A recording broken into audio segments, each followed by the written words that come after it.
The case study I chose to use was Laughing in the Dark by Shonda Pierce.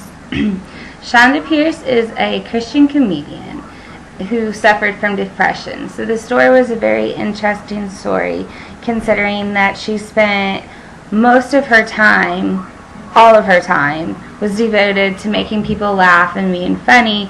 And while she's doing this, she is suffering from a depression. So her outlook and her interpretation of it was very unique, as well as her religious beliefs being brought into that as well. The book states that depression is a low, sad state with significant levels of sadness and lack of energy, as well as having a low self-worth or guilt.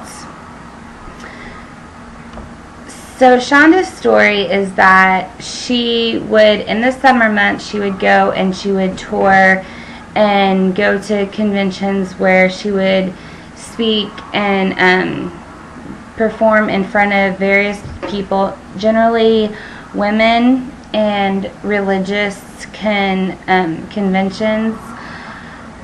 And then in the winter she would go home and she would recruit and make her plan for the following tour and set up the tours and kind of get herself, give herself time to relax and reflect on what she was going to be speaking about.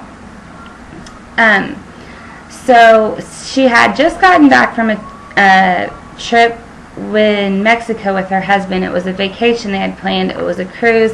They'd stopped at several different islands. And while she was on this trip, she had a near-death experience on a moped. A bus almost hit her head-on. And so directly following that experience, she came home, and before she actually got to go home and relax, she went to Miami, and she had held a contest for her fans, and the winner got to spend a weekend at the spa with Shonda and a couple of her close friends. So they were in the middle of this weekend at the spa. They had gotten manis, pedis, and relaxing, laughing, having fun with her closest girlfriends and her fans. And she was having severe chest pains, and it just kept getting worse and worse and worse, to the point that her friends finally convinced her she needed to go to the emergency room. When she got to the emergency room, she did all kinds of tests, blood work. Everything came back inconclusive. Nothing was wrong, but they gave her all this medication just in case. None of it would hurt her. It would only potentially help her in case something slipped through the cracks.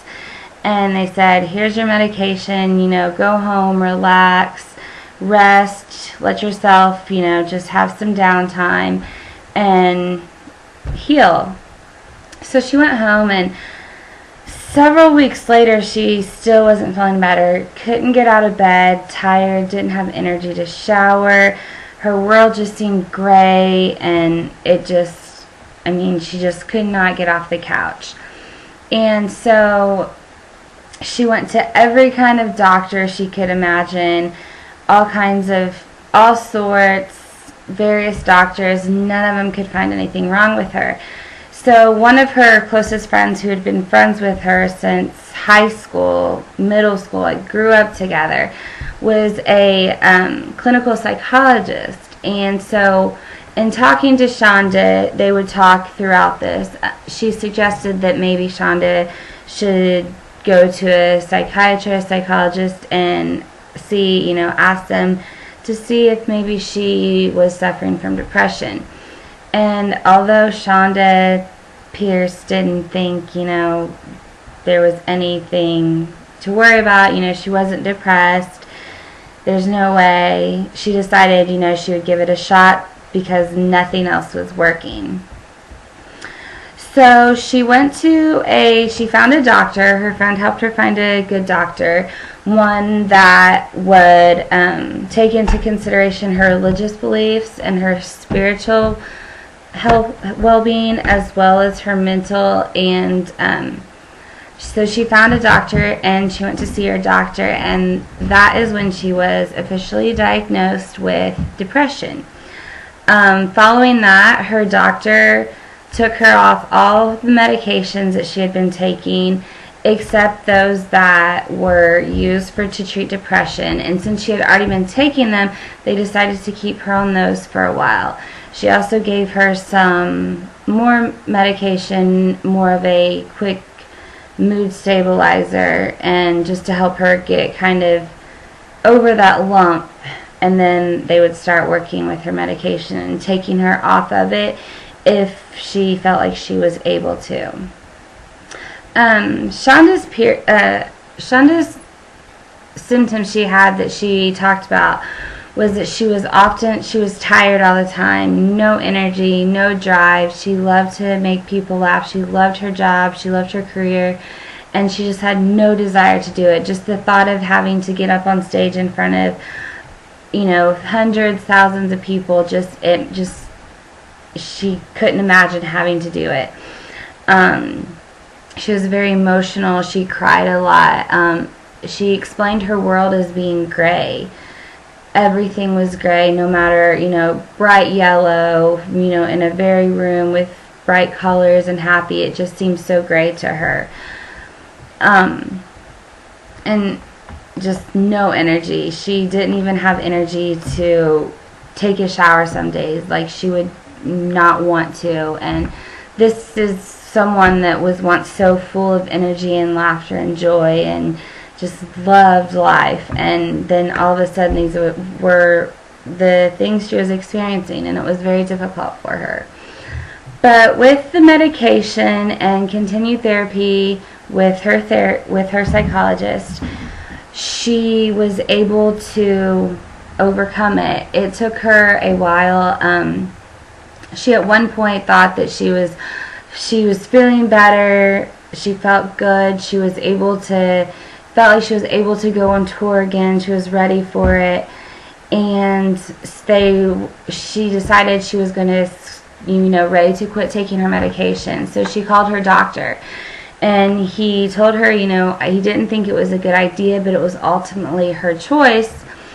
And so so she's like, yes, I feel like I want to do this. And he said, okay, that's fine, but just call me back in a few weeks and let me know how you're feeling. Let's check up on this.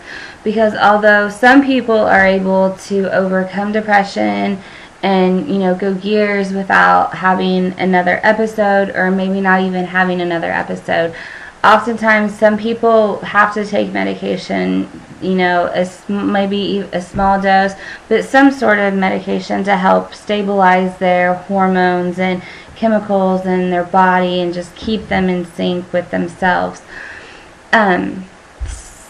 So his doctor said, if you feel like you want to, that's fine. It's your choice. You get to do, it's your body, it's your life. But, just call me back, because we don't want you to go back to the place that you were at whenever you couldn't get off the couch and you didn't want anything to do with anybody, and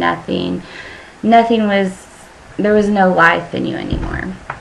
So she went on vacation shortly after she quit taking her medication to Jamaica with her husband and her friend and her friend's husband.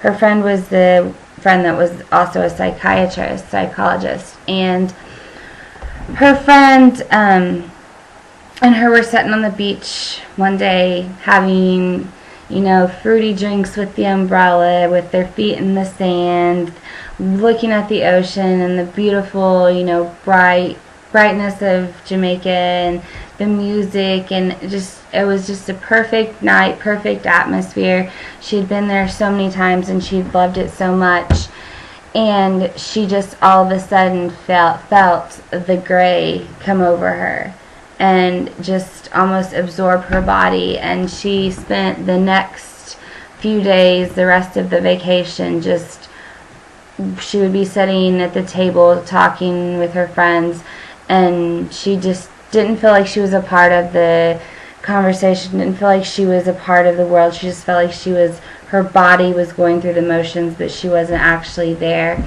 and she felt the grayness come over, and the tropical beautiful scenery that she loved so much just all of a sudden became one big massive gray. And the plane ride home, she cried the whole plane ride, and she then felt even worse because she felt she had ruined the vacation for her friends, and that just, everything just started pouring in, and one thing on top of another, and she kept going farther and farther and farther down into it again. And so when she got home, she called her doctor, and her doctor, said basically that even though she felt like she was better, and she was doing better, but once she quit taking the medication, the hormones, the chemicals, the body just became unbalanced again. And so she began taking her medication again, and she accepted the fact that she may, have to take it for the rest of her life, or, for a few more years, or, an undetermined amount of time, and she accepted that, and she let the medication work, and she did her therapy, and she got her spiritual life, and she got everything came back together. And fortunately for Chonda Pierce, she had a wonderful group of people surrounding her that supported her and encouraged her and helped her, and she was able to overcome this and have the guidance that she needed.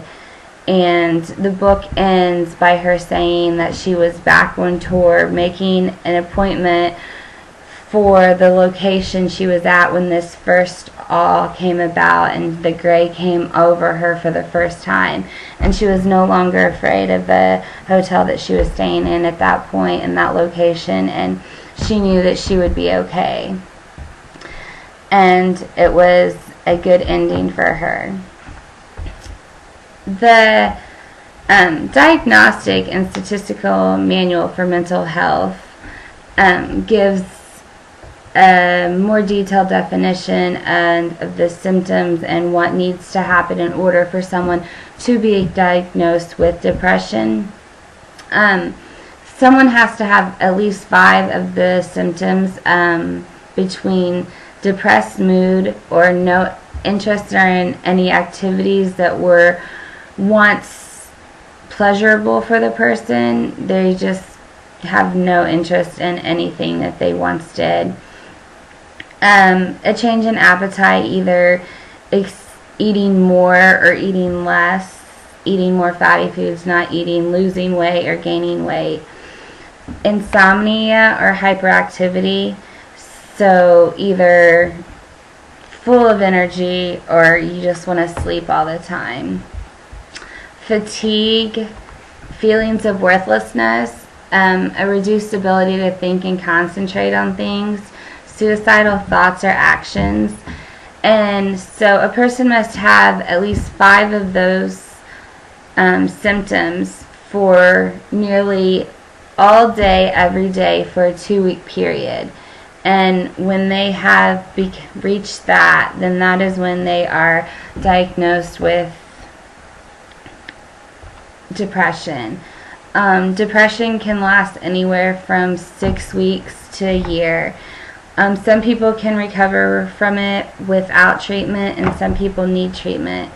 And as you can tell from the polar opposites, hyperactivity or insomnia, excessive eating or not eating at all, it shows up in many different ways in different people. And people need to just to be aware that if they're having any of those feelings, they need to seek help and find someone to help you, support you, and it is going to be okay.